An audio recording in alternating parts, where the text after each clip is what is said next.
మాజీ ముఖ్యమంత్రి YS Jaganmohan Reddy CM పదవి నుంచి దిగిపోయినా అధికారంలో ఆయన హవానే కొనసాగుతోంది. కొంతమంది సీనియర్ అధికారులు ఆయనకి ఇప్పటికీ సహకరిస్తూనే ఉన్నారు. ముఖ్యంగా మీడియాకు సంబంధించిన అంశాల్లో జగన్ మీడియా హడావిడి కొనసాగుతూనే ఉంది. కొందరు సీనియర్ ఐఏఎస్ అధికారులు వారిని పిలిపించుకొని కొన్ని అంతర్గత అంశాలను వారిచే బహిర్గతం చేయిస్తున్నారు. ఇలా చేస్తున్న వారిలో కీలకమైన శాఖలను నిర్వహిస్తున్న వారు కూడా ఉన్నారు. మరికొందరు ఐఏఎస్, ఐపీఎస్ అధికారులు కూటమి ప్రభుత్వానికి సంబంధించిన అంతర్గత విషయాలను జగన్ మీడియాకు లీకులిస్తున్నారు.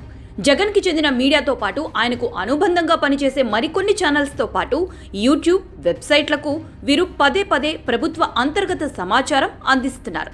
దాన్ని ఆసరాగా చేసుకుని జగన్ మీడియా ప్రభుత్వంపై తీవ్ర స్థాయిలో బురద చల్లుతోంది.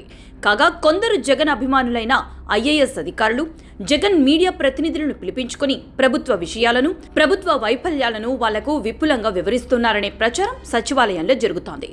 సున్నితమైన అంశాలపై సైతం వారు జగన్ ప్రతినిధులకు చేరవేస్తున్నారు.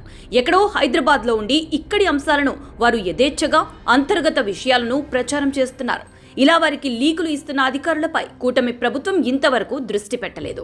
దావోస్ పెట్టుబడులకు సంబంధించిన విషయాలు కానీ, రాజధాని అమరావతి, పోలవరం విషయాలకు సంబంధించిన అంతర్గత విషయాలు వెనువెంటనే జగన్ మీడియాకు చేరిపోతున్నాయి.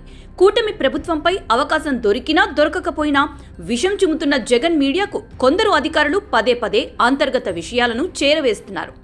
కేవలం ప్రభుత్వ వివరాలను మాత్రమే జగన్ బృందానికి చేరవేస్తున్నారు అనుకుంటే పొరపాటే.